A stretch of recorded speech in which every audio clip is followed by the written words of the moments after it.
ang NTF-ELCAC kulangan ng panpondo at hindi binibigyan ng importansya. Ang credit ngayon is magkaroon ng peace talks, binibigyan mo ng importansya yung leadership ng CPP-NPA. Ano, kalokohan yan. Kalokohan yan.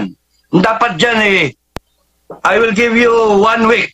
1 week to surrender. If you do not surrender, anyone na sagasaan namin. Pagka di tayo titigil na, pag hindi natin kukorek yung isang pagkakamali, madadagdagan pa ng mga sunod-sunod na pagkakamali. Tignan yung nangyayari ngayon. Kaya yung NPA na yan, lalakas yan, pagka ganyan yung approach nila. Pero kung titignan ninyo, nung time na yon, ang mga NPA, hanggang kalsada lang sila. Now, fast forward, ngayon, ang NPA, mambabatas na. Gumagawa na sila ng batas. Grabe. Ito nga mga kababayan, bago natin ituloy ang video na ito, kung bago ka lang sa aking YouTube channel baka pwede makahingi ng like at subscribe at click mo na rin ang notification bell para updated ka sa aking nilalabas na bagong video. Salamat po. Ito rin po, Kapitan, no?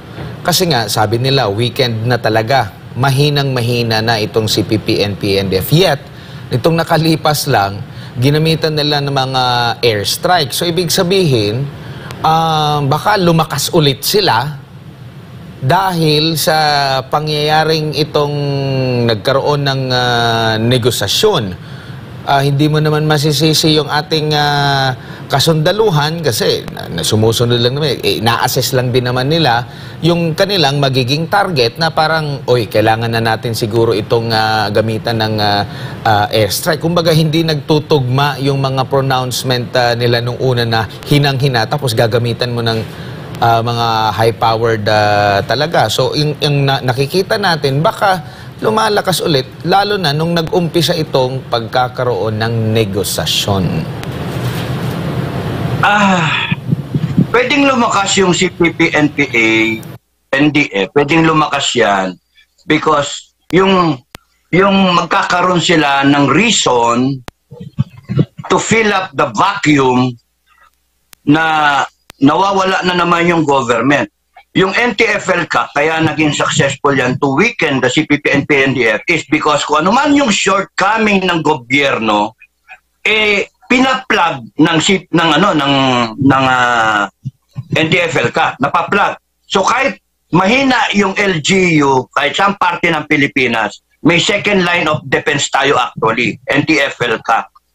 Ngayon, kung kunyaring wini-weaken ang NTF-ELCAC, kulangan ng panpondo at hindi binibigyan ng importansya, ang credit ngayon is magkaroon ng peace talks, binibigyan mo ng importansya yung leadership ng CPP-NPA-NDF. Parang ang dating yan talaga, they are that important, which should not be. Ang, yung mga dapat natin, ang style dyan, wag nang pansinin yan. Tapusin na lang natin. 1,800, ano mo kinakatakot natin sa 1,800 na armed regulars? Ngayon, kung may issue sa gobyerno, like yung mga nakawan, yan ang gagamiting linya ng mga recruitment nila, doon nila sasakyan yung alab na damdamin ng mga estudyante, madaling makarecruit kasi may abusado, mayroong usapan ng droga, nakawan, kasi napopronounce yung shortcoming ng government. Lahat ng issues against government, gagamitin nila and it becomes lucrative for the younger generation to allow themselves to be recruited na kasi walang nag-fill in ng gap. Kung yung NTF-ELCAC ang mag-fill in ng gap na kakulangan ng government, ng services papunta dun sa probinsya, ito namang kakulangan ng government naman dito, ang mag-fill in ng gap is yung CPP-NPA. Kasi sila, they provide action, they provide the alternative sila. Yan, back to you.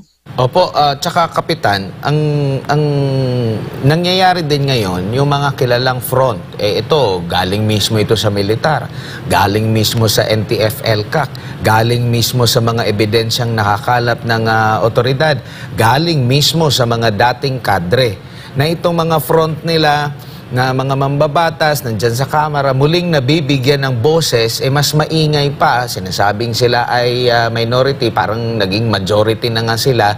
Nangyayari, patuloy pa rin, pero parang less na yung punan nila sa government. Di ko lang alam, baka binigyan sila ng opportunity. Ang nangyari pa nga, nung isiniwalat natin, kasi ang militar, ang NTF-ELCAC, ang kumakalaban dito sa CPP, NPA, NDF, sa mahabang panahon, wala talaga silang parang channel na pwede doon maisiwalat itong lahat ng mga kabulastugan, lahat ng mga panlilinlang ng CPP, NPA, NDF. And it so happen na nanguna si Pastor Apollo Sikibuloy, nandito yung SMNI at naibulgar. Ang reklamo pa nga nila, red tagging na naman. Pero ito mismo, galing mismo sa militar, sa otoridad, sa NTF-ELCAC, mga dating kadre. Pero yet now, parang nabibigyan muli sila ng boses sa kapitan. Kumbaga, kung ako ang sundalo na nakikibaka ako, alam ko na ito sila yung mga front, parang manlulumo ka Kasi bakit ito yung kinakalaban namin sa mahabang panahon, 5 dekada yan sila na mayagpag, yet nabibigyan ulit sila ng boses. Kaya nga, tingin ko nga dyan yung gusto nilang itong nasa itaas, gustong palakasin yan para lang may counter force sila. Yung ganun ba? Kung sakasakaling tatagal sila sa power o whatever, or gusto nilang busy lang yung armed forces, yan ang tingin ko. Kasi any average guy, yung utak ay tama lang, pang middle na manager lang, yung mga pang tiniente nga, pang sarhento na ang upbringing niya, yung level of thinking niya, isipin, hindi na kailangan pag-usapan niyang pistoks na yan sa CPP, NPA, NDF, hindi na. Bakit pa bibigyan ng importansya? Pwede ka naman mag-amnesty Ang mag-amnesty na tayo, walang pistoks na. Gusto niya lumaban sa gobyerno, mamatay kayo. You die for your cause. Ganun lang. Kung wala kayong takot sa armed forces natin ngayon, na modernized na, at saka sa PNP natin, you die for your cause. Kung gusto niyo magkaroon pa ng Christmas, ma-celebrate niyo mga birthday ninyo, makapag-aral kayo, makapag-masters kayo, o you enjoy a life, magkaroon kayo ng pamilya, you surrender, you avail of the amnesty program, and then you live a life as a simple Filipinos. O di ba? Ba't magpipistoks pa? Para bang nilalagay mo yung NPA sa level na kapantay ng gobyerno, nandito tayo, layo. 180,000 armed forces, 200,000 na PNP. 1/8 lang yung armed group na mga mga ninenervyos pa kasi mga bata nga 1/8. So, bakit makipag-usap? I don't get the point. Hindi tama yung yung ganong approach. Gusto nila Nobel Peace Prize? Ganon ba yun? Wala, hindi dapat tayo sana kung ako masunod diyan, itigil ko lahat yan Tigil dapat yan. Kalukuhan yan, magagalit ang mga sundalo natin. Kalukuhan yan. Opo. Sorry sa AFP hierarchy, pero mag-isip kayo. Nakakatawa naman yun.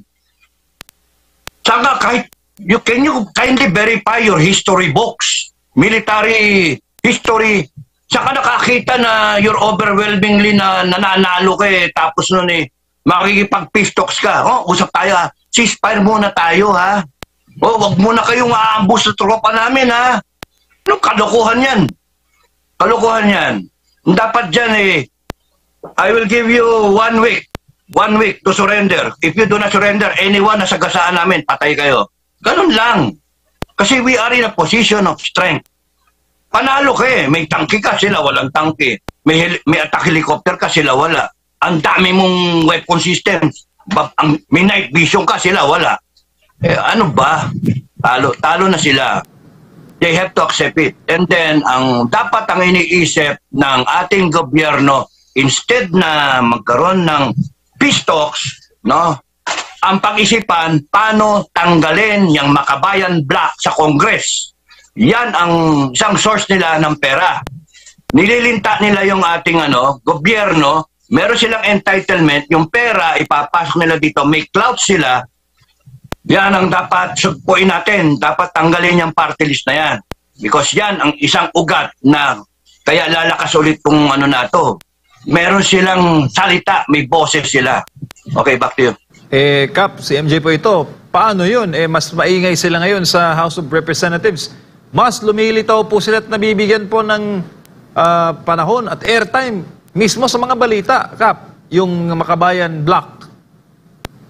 Kaya nga, yun nga, kaya nga may mali. Now, pagka hindi, ay nako, what can you expect from our president? What can you expect from kung yung commander-in-chief mo, hindi alam yung ginagawa? Sorry, BBM. Pero yun yung reality eh.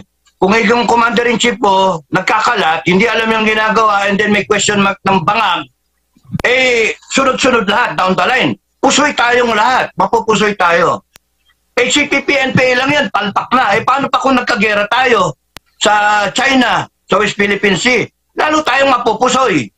Kaya nga, ay nako, sana nga yung kung meron Pilipino, mga tao, ako, mali ako, nabudol ako, nagkamali ako, I want to rectify it. That's why I am stating yung ano yung laman ng puso ko, damdamin ko na nagkamali, gusto i-rectify hanggang kaya. Because pag hindi tayo titigil na, pag hindi natin kukorek yung isang pagkakamali, madadagdagan pa ng mga sunod-sunod na pagkakamali. Tignan yung nangyayari ngayon.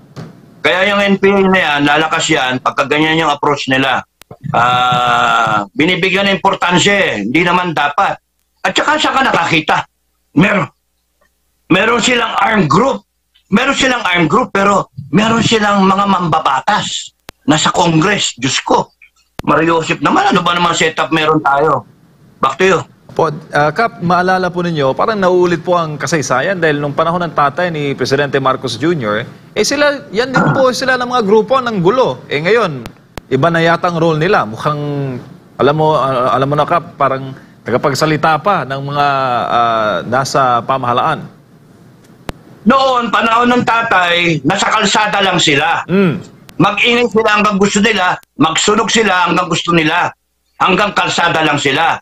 Dadamputin sila ng PC noon, ng PNP at that time, PC noon. Tapos ibabartoli na sila. Ngayon, succeed sila na batikusin yung martial law, na-pressure ng presidente, pati sa foreign governments. So sige, tinanggal niya yung martial law. At tapos na-pressure din siya magkaroon na re-election. Kaya na-overtake na siya ng history. Ang naging problema ni Marcos tatay is yung armed forces niya. Yun yung naging problema niya. Merong mga idealistic at that time, from class 70s noon, mga RAM, na nag-decide na lumaban. Pero merong other side doon, yung kay nagamit din ng RAM at that time ni JPE who I think had presidential ambitions. So, pero kung titignan ninyo, nung time na yon, ang mga NPA hanggang kalsada lang sila. Now, fast forward, ngayon, ang NPA, mambabatas na. Gumagawa na sila ng batas. Grabe. Nagpapatawag na sila ng Castellis at saka ng Lorraine Badoy, Doc Lorraine, para i-contempt nila, mga animal, no? Tingnan mo yan.